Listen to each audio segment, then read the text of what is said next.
Bueno, permítanme que les salude o que les presente y les salude a él muy concretamente a don Fulgencio Coll, que es general del Ejército retirado y que fue el primer líder de la Unidad Militar de Emergencia. Muy buenas tardes, don Fulgencio. Muy buenas tardes, es un placer estar con ustedes. Gracias por atendernos. Me gustaría que nos explicara, usted conoce muy bien cómo son las normas, las pautas, los protocolos, tanto en la Unidad Militar de Emergencia como en el mundo de las emergencias, ¿no? Por extensión. En su opinión, ¿ha habido negligencia a la hora de adoptar decisiones que nos han llevado al desastre, al infierno que están viviendo en Valencia? Bueno, en primer lugar, si me permite expresar mis condolencias a todos los que han sufrido esta trágica gota fría y también mi admiración y respeto por todos los que están ahora mismo peleando y tratando de retomar la normalidad después de esta tragedia. Todos los que han intervenido. Y de una manera muy especial, la parte de fuerzas, cuerpos de seguridad de Estado, técnicos de emergencia, a estos ciudadanos maravillosos, voluntarios, que nos han dado un ejemplo de entrega y de afecto y de sacrificio que nos hace dentro de esa tragedia sentir algo muy importante, la grandeza de la gente y que España, la España que nos gusta, la España grande, sigue en pie. Si se han cometido negligencias, en primer lugar hay que ponerse un poco en la piel de cada uno. Lo que ha habido es una situación que ha sido extraordinariamente dura, no esperada, más de 600 litros en determinados puntos y en puntos críticos. Lo que sí ha habido, efectivamente, ha sido poca agilidad en el tema de la alerta meteorológica e hidrológica y las prevenciones que se hacen normalmente para poder hacer frente a ellos. Ahí ha habido una descoordinación, hemos perdido posiblemente por errores humanos horas valiosas que hubiesen podido salvar vidas.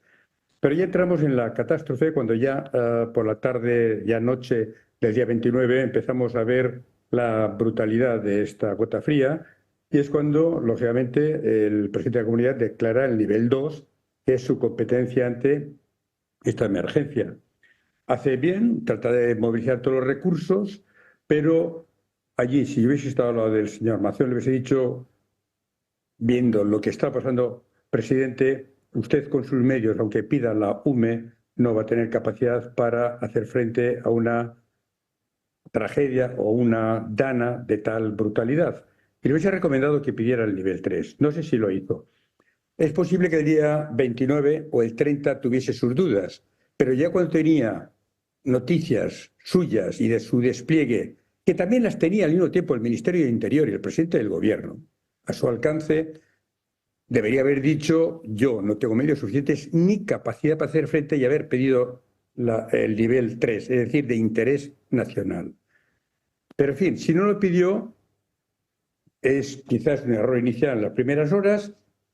El que sí cometió una negligencia grave es el ministro del Interior, el señor Marlaska, que viendo o teniendo conocimiento o debiendo tener conocimiento de lo que estaba pasando, de la dana que afectaba a varias comunidades autónomas y de una manera extraordinariamente brutal a 69 municipios de la provincia de Valencia, con más de 800.000 personas de estos municipios, él debería haber asumido lo que la legislación y todo lo que está relacionado con el sistema de protección civil, haber declarado el nivel 3.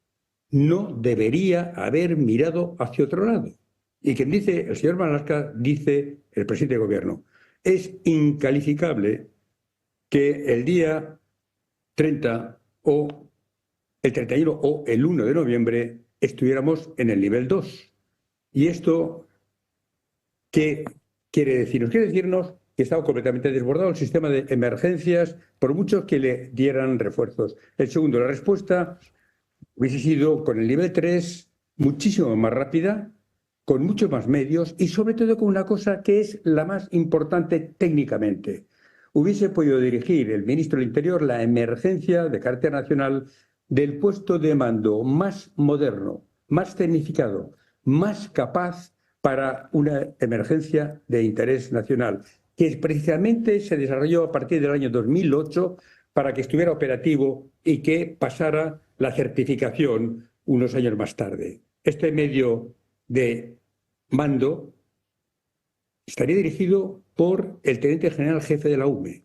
Tendría a su disposición, lógicamente dependiendo del ministro del Interior, todos los recursos de la UME, de las Fuerzas Armadas que seguían integrando, de la Administración General del Estado, de las comunidades autónomas que hiciera falta, porque esto equivale al estado de alarma.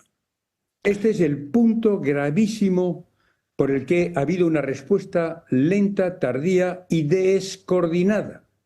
Y esto, lo siento mucho decirlo, señor Marlaska, pero usted es el responsable. Hizo usted dejación de sus obligaciones, usted estaba a otras cosas, lo mismo que el presidente del gobierno, y dejó sin el auxilio a decenas de miles de valencianos en situaciones críticas. De haber hecho lo que deberían haber hecho, hubiese habido una mayor coordinación, una mejor análisis de la situación, porque la capacidad de información, de coordinación, de análisis, de despliegue de recursos de forma ordenada hubiese sido infinitamente mejor. Esto es, para mí, donde ha habido un error terrible de falta de dirección del gobierno.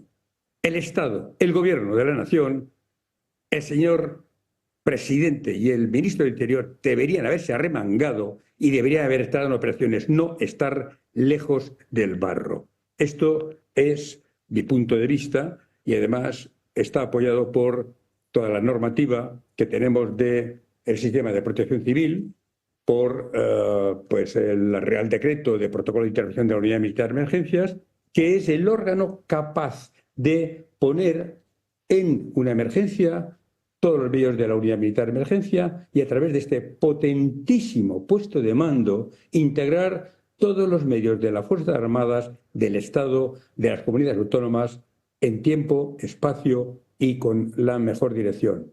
Por lo tanto, allí ha habido un error que puede ser de abandono, de no auxilio, omisión de socorro o de negación de auxilio. Desde luego esto tiene una responsabilidad política, sin la menor duda. Y yo lo he dicho reiteradas veces. Señor Sánchez, usted no ha estado a la altura.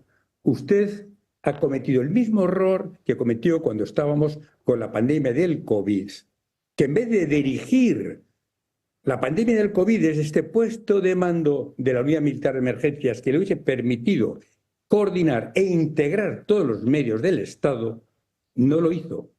Y tuvimos al señor Fernando Simón, y tuvimos una descoordinación, y tuvimos unos errores garrafales que costaron miles de vidas, y tuvimos la contratación. Desde las mascarillas, llámele usted como quiera, o demás medios sanitarios, en los que muchos felones se enriquecieron a costa de recursos del Estado. Si se hubiese hecho desde el puesto de mando de la Unidad Militar de Emergencia, desde la Administración Militar, desde la Administración General del Estado, de una forma seria, hubiésemos evitado muchas muertes y responsabilidades penales que ahora estamos viendo. En este caso, en la Dana, creo que se ha vuelto a cometer el error. Y el error es no haber declarado la emergencia de interés nacional, es decir, nivel 3. Está claro. General Coll, dígame una cosa. ¿Qué impresión tiene usted como militar de carrera que ha sido hasta su retirada, de la sensación que pueden tener las Fuerzas Armadas en estos momentos, cuando el GEMAT está excluido de las reuniones informativas y operativas, cuando había zapadores en Bétera que no fueron utilizados, cuando la ministra dice el ejército no está para todo, el ejército está en otras cosas, y lo que costó movilizar esos 7.000 efectivos que se ha notado en cuanto han llegado, pues ha sido evidente que la situación ha empezado a cambiar. Hasta que no se desplegó el ejército no fue así. ¿Qué impresión tiene usted y sobre todo qué le llega desde las Fuerzas Armadas? Desde las Fuerzas Armadas, pues una frustración enorme. Efectivamente, si se hubiese hecho lo que acabo de mencionar, se hubiese podido poner muchísimo antes miles y miles de medios y de personas, es decir, en este caso de militares, que además estaban esperando que se diera la orden. O sea, no hay ninguna excusa de no haber actuado con más celeridad, con más medios y más coordinación. No han aplicado el nivel 3. ¿Qué es lo que pienso yo? Pues le voy a decir una cosa que va a ser muy desagradable. Cuando la política interviene en emergencias, si no está con buenos políticos preocupados por el interés nacional, vemos lo que hemos visto en el COVID o en esta tragedia. Estaban más preocupados, desde mi punto de vista, me gusta perdonar, pero yo estoy en el mundo de la política ahora, estaban más preocupados el presidente, sus ministros, su gobierno, su propio partido político en tapar lo que todos conocemos como la corrupción del entorno del presidente, del entorno del gobierno y del entorno del Partido Socialista, como si esta fuera su gran preocupación. Yo entiendo que estén muy preocupados, porque están descubriendo cosas terribles, pero en una emergencia, por el amor de Dios, donde está muriendo la gente, ¿cómo se puede ser así y no decir, señores, es una emergencia, está en peligro la vida de miles de personas, de decenas de miles de personas, vamos a concentrar todos los medios? Es la prueba que nos demuestra que desde hace años tenemos un gobierno que es todo menos un gobierno por el interés de España. Es algo terrible.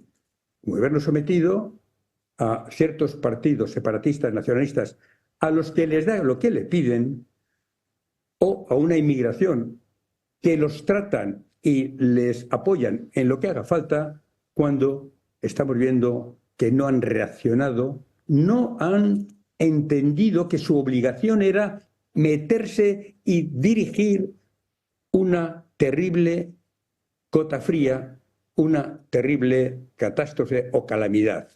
No tienen razón, no tienen sentido. Yo lo he dicho en varios artículos, señor Sánchez, ni un día más. Usted no puede ser presidente del gobierno.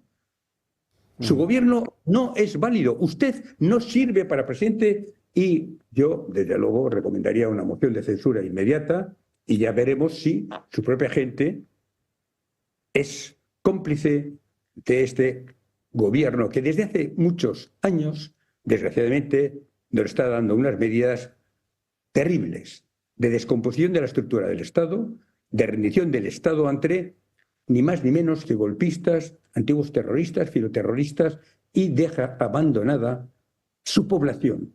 A esos maravillosos españoles que han salido y nos han dado un ejemplo de ética, de moral y de patriotismo y de humanidad, la que le falta al señor Sánchez. Sí, señor. Don Fulgencio Coll, le agradezco mucho estos minutos, sus explicaciones, sus opiniones y le mando un fortísimo abrazo. Muchas gracias. El abrazo para ustedes y para toda esta gente maravillosa que está padeciendo lo que es enorme, y mi admiración por todos los que están luchando contra esta tragedia. Muchas gracias. Muchas gracias a usted.